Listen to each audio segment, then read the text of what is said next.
మన తెలంగాణ ఉద్యమంలో ఎంతో కీలక పాత్ర చేసిన మహాప్రజా కవి, దళితుల కవి, అట్టడుగు వర్గాలకు, రైతులకు కానీ, సంపన్న వర్గాలకు కానీ ఎన్నో పాటలు రాసిన మహాకవి అందశ్రీ గారు చచ్చిపోవడం జరిగింది. ఈరోజు ఆర్ట్ షోకి వచ్చి కూడా అందశ్రీ తెలంగాణ ఉద్యమంలో ఎంతో కీలక పాత్ర చేసిండు. ఆయన ఏ పార్టీ లేదు, ఏ కులం లేదు, ఏ మతం లేదు, ఎన్నెన్నో పాటలు రాసిండు.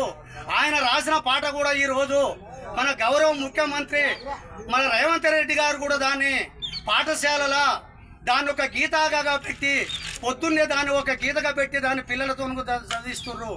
ఆ రోజు తెలంగాణ ఉద్యమంలో కానీ ఎన్నో పాటలు రాసి కనిష్టంగా నేను ఆయనతోని కూడా అందశ్రీతోని కూడా ఎన్నో ఉద్యమాలు కూడా తిరుగుతామైంది. ఇవాళ అందశ్రీ గారు లేనిది చాలా లోటు మనకు.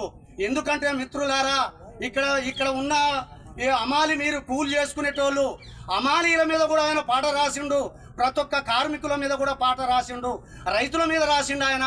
కానీ ఆయన చదువుకోలేదు, ఏ స్కూల్కు పోలేదు. ఆయన ప్రకృతి చెట్ల కాడ ఉండి చెట్లతోని ఆయన చదువుకుండు, చెట్ల మీద పాటలు రాసిన ఆయన అంతా జాతి చేసిర్రు. ఎందుకంటే ఇవాళ మీరు కష్టం చేసేటోళ్ళు, తమ్ముడు పాపం రాగానే నాకు పైసలు ఇచ్చి అన్నా మనం చేయాలన్నాడు.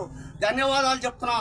ఎందుకంటే ఆయన ఎన్నో పాటలు కూడా మీరు వినే ఉంటారు. ఇవాళ నేను చెప్పుడు కూడా కాదు, మాయమైపోతున్నాడమ్మా మనిషి అన్నవాడు అనే పాటను కూడా ఒక తమ్ముడు మీరు సెల్లులు ఎన్నో మాటలు చూశారు.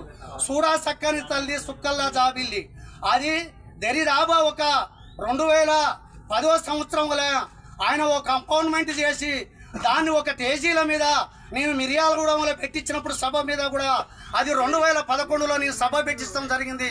అప్పుడు అందశ్రీ గారు కూడా వచ్చిండు. దాన్ని కంపౌండ్మెంట్ చేసి 1 గంట కూడా ప్రదర్శన ఇచ్చి అన్ని వృత్తి కులాలు అంటే బీసీలల్లా 130 కులం 134 కులాలు ఎట్టున్నాయో, ఎస్సీలలో కులాలు కానీ, ఓసీలలో కులాలు కానీ, రైతులు కానీ పంటెట్ట పండిస్తుర్రు, గౌన్లు చెట్లెట్టెక్కుతుర్రు, ముదిరాజులు ఇట్లా చేస్తుర్రు, గౌడు చెట్టెక్కుతుర్రు, కనీసం యాదవ ఈ వృత్తి కులాల గురించి కూడా ఎన్నెన్నో ఆయన పాటలు రాసి ఆ చూడ చక్కని తల్లి దాని మీద కూడా ఆయన పెద్ద పాట రాసిండు. అదే కాదు మిత్రులారా, ఈరోజు తెలంగాణ ఉద్యమంలో అందశ్రీ లేనిది అనార్య కులాలకు చాలా లోటు అని కూడా చెప్తున్నాము. దయచేసి ధన్యవాదాలు.